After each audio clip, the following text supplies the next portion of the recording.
The man's consciousness is suspended in darkness. He is consumed utterly by the sensation of floating, motionless, adrift, alone. Here, in this space, do his memories lie. Though the engineers refer to it as storage, the name matters not. Hovering about him are images covered in layers of static and indecipherable noise. Once, perhaps, they were things he had seen and heard, but now they are damaged beyond all meaning, barely worthy of the name of memory. The man absently watches images pass by in the dark. From whence do they come? To where are they headed? He does not know the answer to these questions, so he simply drifts. But then, in that eternal moment, a voice. Once this world finds peace, I want you to search for the reason you live. The voice is soft, a caress. Though the image is damaged and the sound grows indistinct as it continues to play, the man somehow knows these words were spoken to him. He desperately wants to hear the voice again, over and over and over. He does not understand what the words mean, nor the circumstances in which they were said. But for some reason, a powerful need to make another's wish come true holds him in its fist. Once this world finds peace, I want you to search for the reason you live. But his body is gone to rot now. There can be no reason to live in a Stygian world such as this. Feebly, he attempts to halt his thought process. Static abruptly rips through his consciousness, causing bewilderment to overtake him. The static spreads, swallowing both the space and his data entire. He reaches out, attempting to save that one snippet of voice. But all is engulfed by the black. His consciousness remains. It grows clearer, focused. He can hear now, smell, touch. Moments earlier, he'd not even been certain of the presence of his own body. But now all his senses return in a rush. Sight arrives last. It comes in the form of a brilliant light that engulfs his very being. What? The word escapes his lips as confusion settles in his chest. He feels a vibration in his throat, unaware the word is his own. "You're awake," says an unfamiliar voice. As his eyes slowly grow used to the light, a form wobbles into shape before him.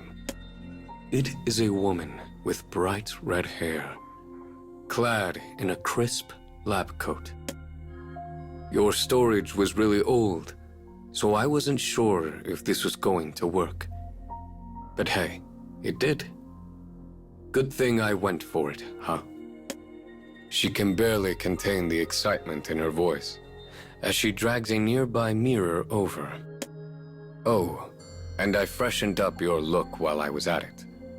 Might as well, right? Here, take a look." She draws him up from his spot on the ground and makes him stand straighter. "Look at you," she cries, pointing at the mirror. The sight is beyond the man's comprehension. He tilts his head and blinks once, slowly. A sense of unease buzzes as he watches the boy in the mirror copy his movements. Do you get it? You've been reborn. He looks at his hands. They are small, soft, a child's. It almost seems as though natural blood flows through them. Such hands could not even grasp a gun. How can they possibly be his? So, what do you think? Asks the woman with red hair. As she begins to giggle, the man trapped in the false body of a boy looks back at her in confusion.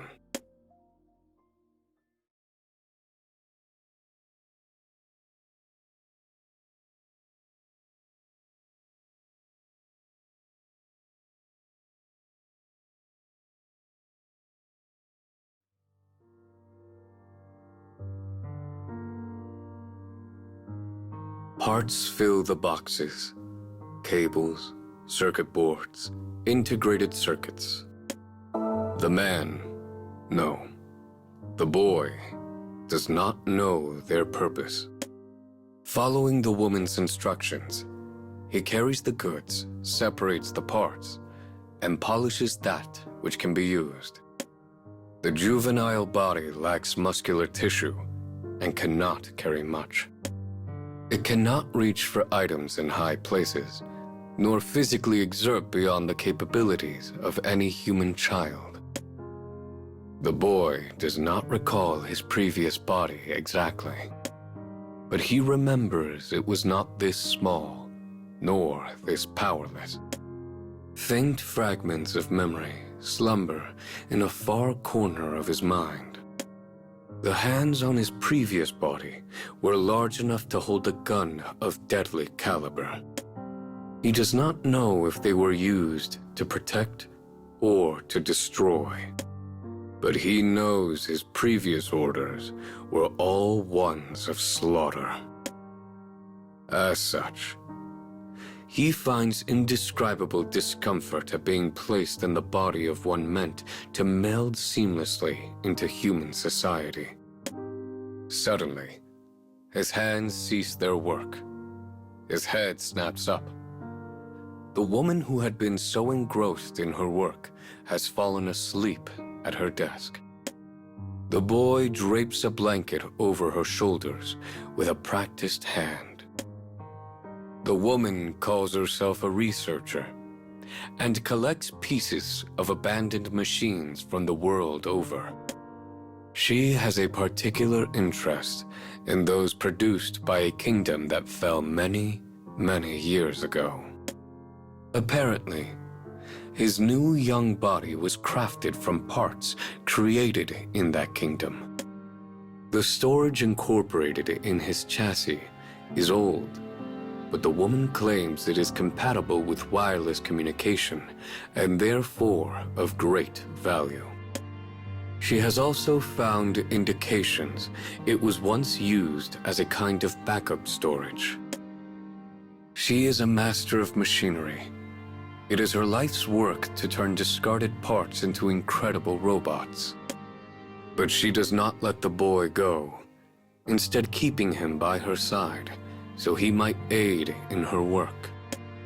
The humans of the city respect her, and because he keeps so close to her, they immediately accept him as well. They even call out to the boy whenever he walks through the city. You're with the researcher, right? There's a good lad. If you ever need help with anything, just let me know. You and me should go play sometime. Whenever they do this, treating him like a human child, the boy is forced to quietly calculate an appropriate response. His life now is one of peace and ease. And each time such pleasant sensations come to him, the voice fragment replays in his mind. Once this world finds peace, I want you to search for the reason you live. Most of the data in his memory has been destroyed. He does not know from whence he came, nor where he is headed. Why would someone ask a thing like him, a machine, to search for the reason he lives? As he ponders this, the young baker's son notices him and tilts his head curiously. What's the matter? I am searching for an answer. Please inform me the reason why I live. The baker's son's eyebrows furrow. I don't know. That sounds complicated. Yes, my apologies. But I think we live so we can do fun stuff. Fun stuff? Yeah, I have lots of fun playing with friends from school, so that's probably why I'm alive. The boy now has one more piece of data to analyze. After that, wherever he goes, he poses the same question to any townsperson or robot capable of communication. The reason I'm alive is to work hard, get tons of money, and look real good. Taking the florist's words to heart, the boy attempts to find meaning in her purpose. He paints his face in various colors, decorates his hair, and bedecks himself in finery. But he does not understand what purpose these actions serve. I exist to keep every corner of the city nice and clean. The words of the city's cleaning robot are easier to understand than those of the florist. Its is a simple existence. It sweeps dust from crevices in flagstone and places rubbish in the basket on its back. The boy follows the cleaning robot and tries to aid in these tasks. Though it is repetitive, endless work, it poses little trouble for the boy. But while he finds a sense of pleasure in keeping the city clean, he does not know if it is a reason to live. As the cleaning robot was created for that sole purpose, it makes sense the task would be its reason for existence. But the boy feels it is not quite right for him. What is a reason for living anyway? Can one find it simply by being ordered to be a certain way? As the boy helps the researcher with her work, he asks more townsfolk his question and attempts to emulate their purpose. You've been tackling complicated stuff lately, huh? She asks him one day. Asking why people live and all that? A curious smile crosses the researcher's face. In response, he poses the question to her. Me? Oh, that's easy. I make people's lives better and more peaceful by building robots. When people speak of their purpose, their eyes shine. Even the robots speak with a hint of pride and duty. But for some reason, the boy cannot find the same emotions in himself. None of the answers given to him quite line up with the reason the boy lives.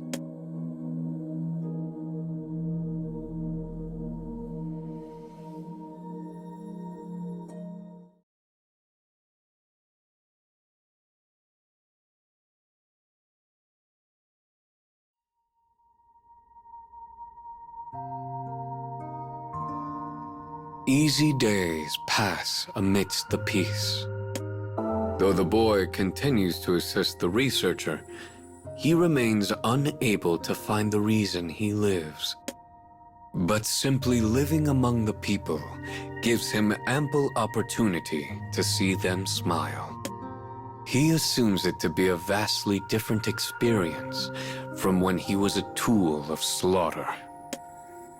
Machines were made to serve people.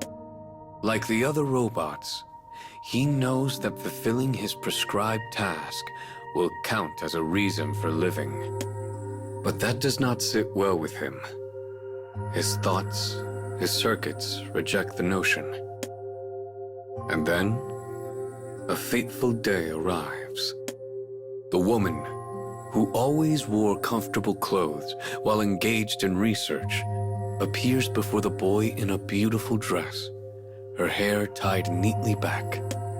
The pale green of the dress reminds him of the first buds of spring. "I'll be wearing this to the commendation ceremony," she informs him.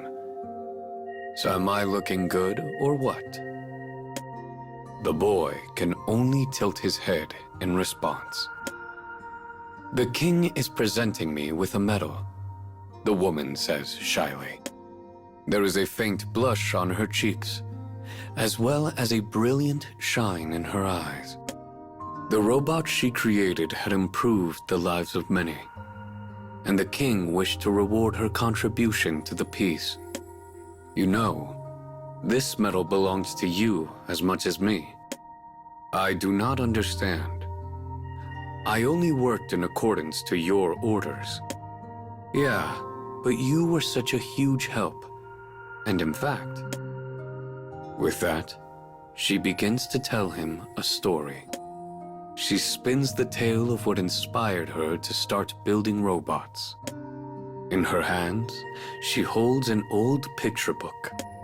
It tells the story of a prince who traveled the land preaching peace, accompanied by a clockwork attendant.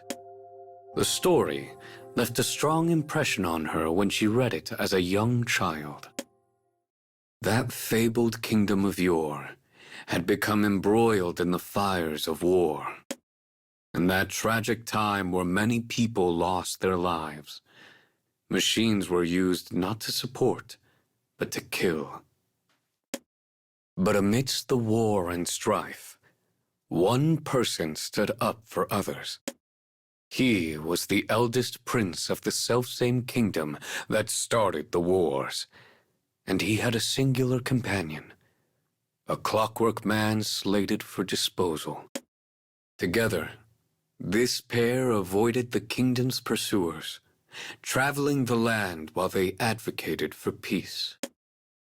But the prince was born sickly, and did not live to see the world he strove so hard to create.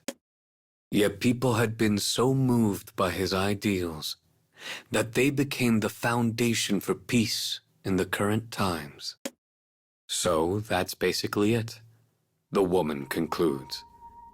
I just wanted to be like the prince who was good with machines. I never really understood the significance of what he accomplished. The robots she now creates to help people are built from parts salvaged from old clockwork soldiers. At the thought of all the people she's helped, a smile crosses her face. It is brilliant, amicable, and gentle. At its appearance, a thought occurs to the boy. He has seen this smile before. His memories should have broken down long ago.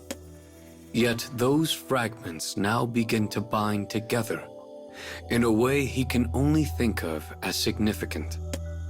The kingdom, wars, clockwork soldiers, a prince. Images drift within his memory. Though muddled by static, he beholds the face of a boy. A boy around the same age as his current body. The boy is looking directly at him. Though his eyes are gentle, there is an unyielding light shining behind them. His thin lips part. When he next speaks, he says the same words which first came from the darkness. Once this world finds peace, I want you to search for the reason you live. As the voice fades, countless memories flicker through his mind, blending with the crowds of a city, hiding in a shop near a battlefield, walking a road in the rain, an empty forest, a shattered church. The images twinkle like stars in the darkness of his memory. Images of days spent protecting him. Though worn and riddled with static, they remain surprisingly fresh in his mind. And to the very end, they hold a powerful grip on his heart.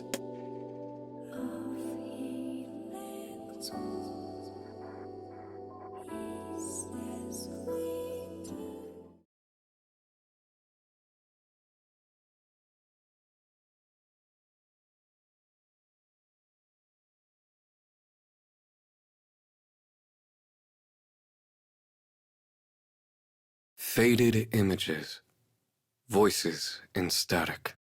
The memories that endure within the boy are missing much. But now he finally recalls what is most important to him. He remembers who beseeched him to find the reason he lives. There's someone I must see. This he says to the researcher. It is the day after she received the medal from the king. Unable to hide her curiosity, she asks him question after question. But he is prepared with ready explanations to them all. Finally, she sets her kind eyes on him. Safe travels, she says. Perhaps she has known all along. Perhaps she has known about the memories that drift in his storage. This would explain why she kept him by her side all this time. Instead of saying anything in return, the boy simply nods. But he does so with thanks. Thanks for awakening him, and for allowing him to remember what matters. As he leaves the city, people turn to him with smiles. Where are you going? You should take some flowers. Greetings. I engage in another day of keeping the city clean. The city is calm, peaceful. Anyone can find the happiness they desire in this place. But the boy does not think twice. He now knows from whence he came. He now knows to where he goes. He has remembered it all. He will retrace the steps of his broken memory. The world beyond the city is vastly different than the one he once knew. Yet he follows the trail of his recollections, letting long-forgotten names and vague echoes of the past guide him. He walks as though following another boy's footsteps. He passes through lively towns and wide fields, past cheery groves and silent lakes. Eventually, the boy finds himself in a deep, dark wood.